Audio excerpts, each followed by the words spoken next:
Now we move on to Africa. President Donald Trump has vowed to work on ending Sudan's civil war after Saudi Crown Prince Mohammed bin Salman asked him to intervene. The conflict, which erupted in 2023 between Sudan's army and the paramilitary Rapid Support Forces, has killed tens of thousands and displaced nearly 12 million people.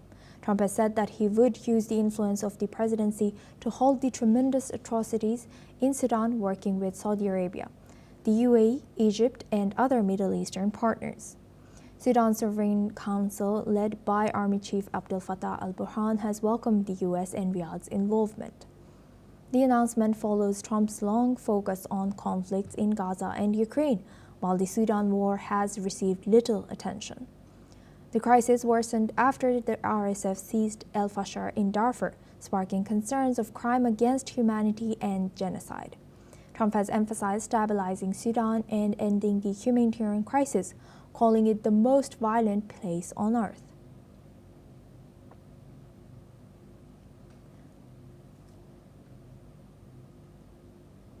President Donald Trump has vowed to work of ending Sudan's civil war. Now for this discussion, we welcome Mr. Ayanagauluk Bengapol. He's a public affairs analyst, joins us live from Lagos. Thank you very much, Mr. Paul, for joining us again. Good to see you. Now again, U.S. has, not again, but Trump has shown interest in breaking a peace between two countries. What are the potential risks and benefits of U.S. involvement in Sudan's civil war under Trump's leadership, and to what extent do you think U.S. foreign policy is now the Trump administration is driven or motivated by humanitarian crisis versus strategic or political interests in Sudan?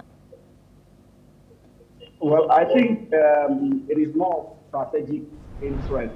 Maybe they were weighing their options before now because we've been calling for U.S. intervention, while U.S. have been spending a lot of money on Ukraine and a lot of other places where the level of casualty and infliction of terror is not as much as Sudan. This sudden change, we may never know in full what informed it right now, because we know that U.S. does not do anything for the sake of God or for the sake of I want help. There must be a catch behind the scene.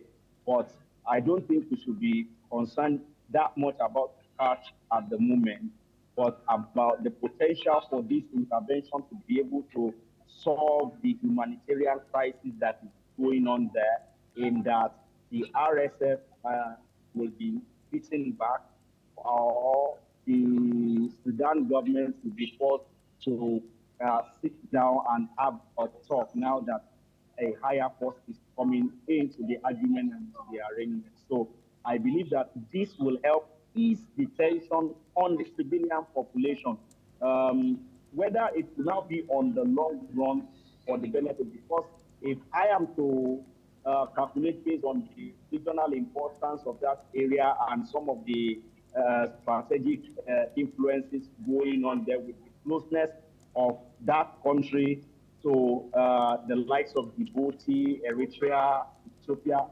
and co, I think that U.S. has interest in ensuring that this situation is lived in, because most likely maybe one faction, either the government faction or the RSF faction, is being sponsored by other interests that does not align with U.S. long-term interests, and they have been looking away thus far, or they have been too slow to act on the intel report that they've gotten on the matter. But now, maybe they have been looking up a new set of intel reports that makes them know that losing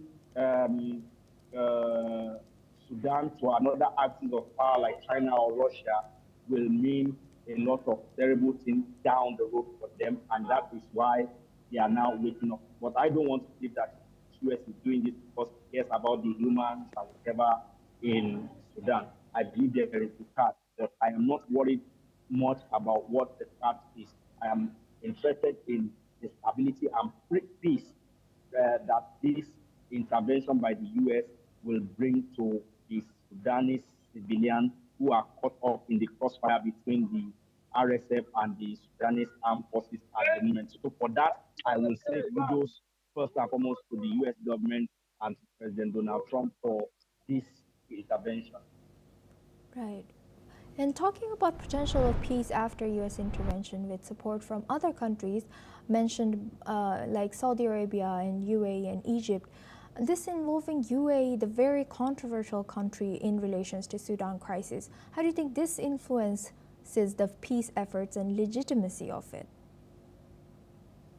Well, I think by the time the playbook is open to the Sudanese armed forces and the Sudanese government, maybe because it was the Sudanese government that were opposed to the inclusion of Qatar in this negotiation round because they believe that Qatar were sponsoring the RSF in one way or the other, even though that claim has been debunked by Qatari government and other stakeholders. But I'm sure that other intel that might not be available to the public, especially the media community, because of the sensitivity and nature of the matter, would have made available to them for the Sudanese government to be willing to cooperate and welcome this intervention by the United States of America. And I'm sure that whatever the interest of Qatar is, if it does not align with the interest of the U.S. would not have acted, and the U.S. acting to ensure that his interest in the region is protected and, of course, there is peace in the region. Thank you very much. With that, I would like to thank Mr. Anagal Lukbenkapol for joining us as Public Affairs Analyst and sharing that insight. Now we move on to our next news. 5 people pleaded guilty on Wednesday to terrorism-related charges in Texas, United States, after they were accused of supporting Antifa in a July shooting that wounded a police officer outside the Prairie Land Detention Center near Dallas. The charges followed President Trump's designating Antifa as the domestic terrorist organization. The defendants, Nathan Bowman, Joy Gibson, Seth Sykes, and Lynette Sharp, and John Thomas, have admitted providing material support to terrorists and faces up to 15 years in prison. Court documents say the attack involved gunfire and fireworks, targeting the facility, wounding a police officer in the neck who returned fire. Some defendants helped the shooter avoid arrest. Cases against others involved in the incident remain ongoing. The shooting happened as the Trump administration increased deportations days later. Another attack near the Mexico border left a police officer injured after an assault rifle fire at the federal agents. Now we move on to Europe. Spain's Supreme Court has found the country's chief prosecutor, Alvaro Garcia Ortiz, guilty of leaking confidential information about a tax fraud case involving the partner of a senior opposition figure. In an unprecedented ruling, the court disqualified Garcia Ortiz from holding the office for 2 years and ordered him to pay a total fine of $8,402. The decision that can be appealed is a blow to the government of Prime Minister Pedro Sanchez, who appointed Garcia Ortiz in 2022, and raises questions about the separation of powers in the country.